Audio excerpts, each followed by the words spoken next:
Hello folks, a discussion on editorials and opinions of the day के इस session में आपका स्वागत है।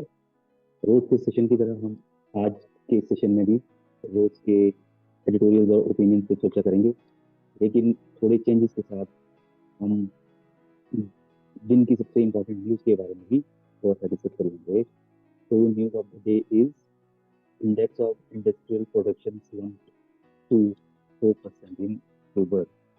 इंडिया का जो इंडेक्स ऑफ इंडस्ट्रियल प्रोडक्शन है वो -4% रहा अक्टूबर के मंथ में।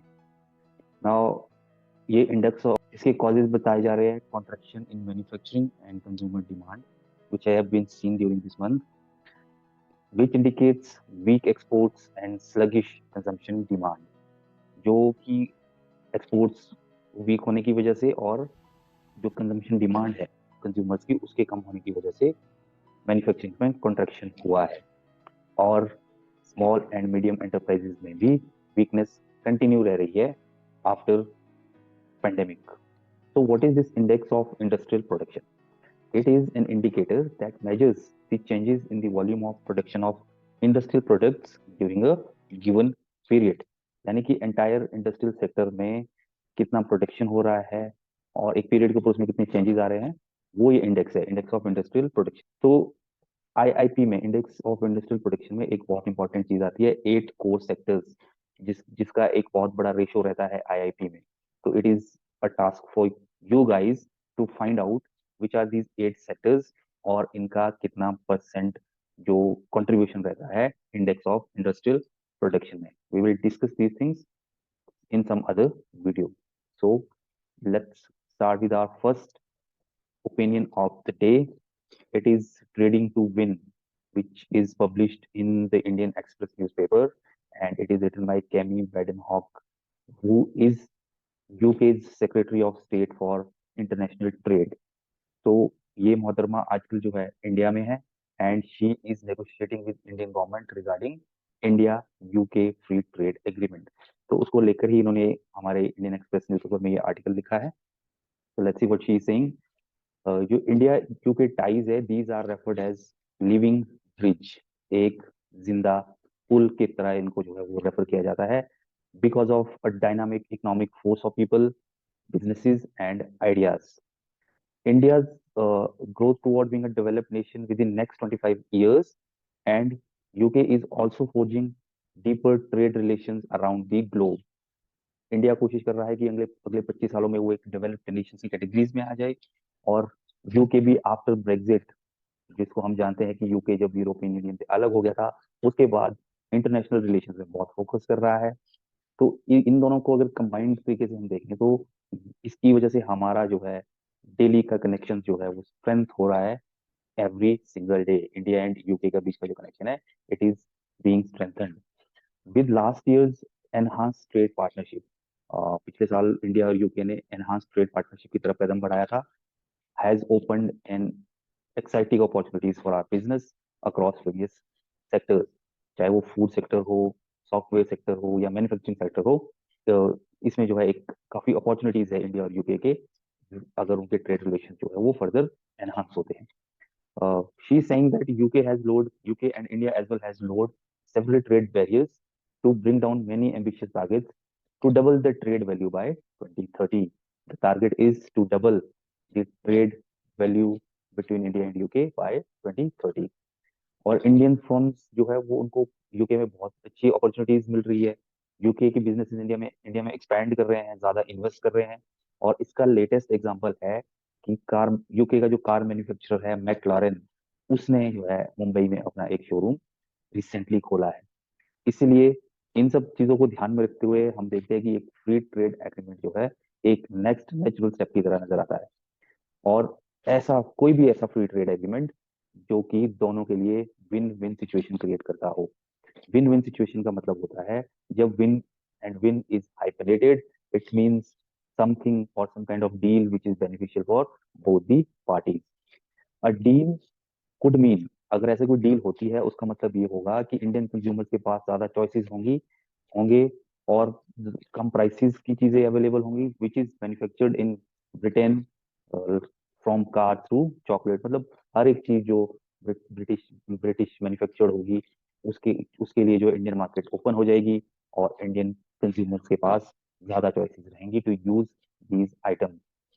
Or like we know that Indian Prime Minister has urged businesses to export their products to the world with zero effect, zero defect. Now, what zero effect और zero defect का मतलब होता है कि high quality goods without which has no defect in it and have no negative adverse environmental impact. तो इसीलिए the term zero effect, zero defect.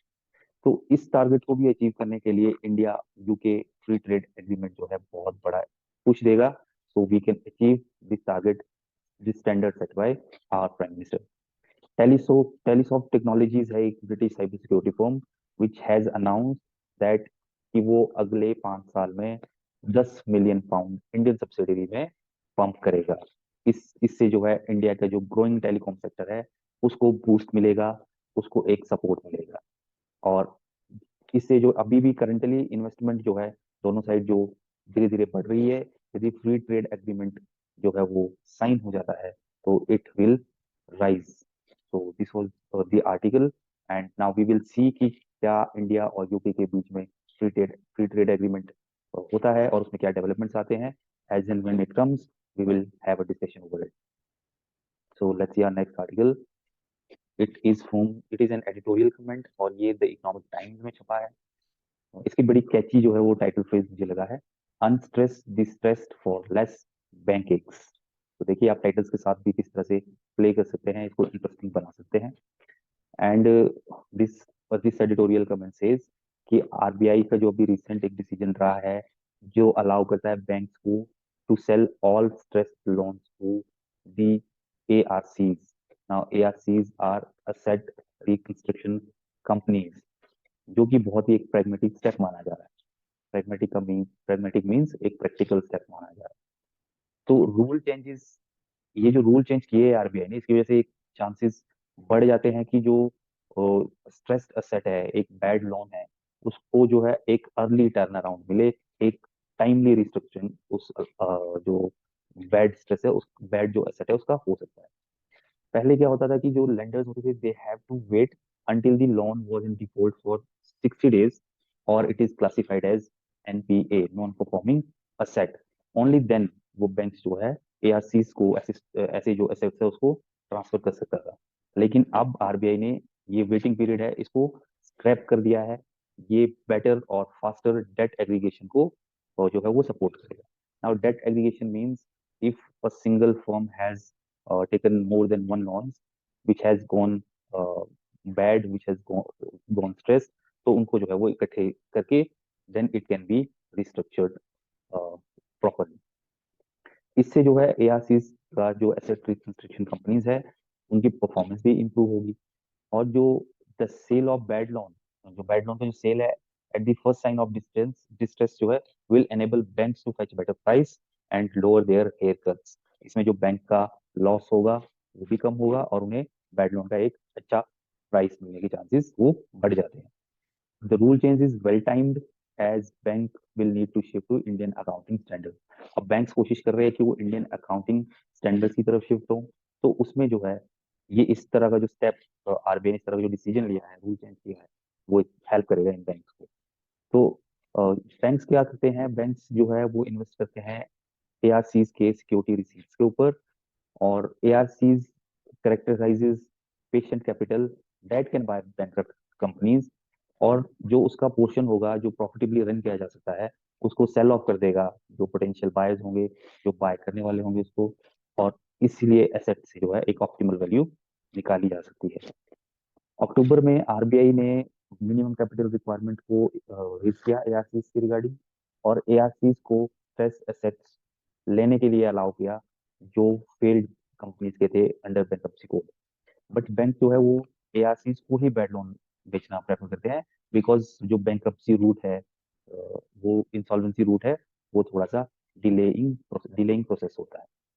तो editorial comment is suggesting कि RBI should broaden the investor base of security receipts of ARCs. ARC जो अपना fund raise करने के लिए security receipts देती है आरबीआई को, उसमें जो इन्वेस्ट कर सकता है क्वालिफाइड इन्वेस्टर जो होते हैं, क्वालिफाइड बायर्स जो होते हैं, वो उनका बेस को है वो बढ़ाना चाहिए। और इंडिया को जरूरत है एक वाइब्रेंट सेकेंडरी डेट मार्केट की, मतलब जो अपने बैंक से, इतर बैंक से हट के कोई ऐसा एक डेट मार्केट हो जिससे सिस्टम में बेटर लिक्विडिटी मेंटेन की जा सके। तो नीचे एक छोटा सा ये दिया गया है एसेट रिकंस्ट्रक्शन कंपनीज को लेके। It asset reconstruction companies are specialised financial institution that buys the NPAs of the bank and bad assets from the banks and financial institution so that their balance sheets can be cleaned up.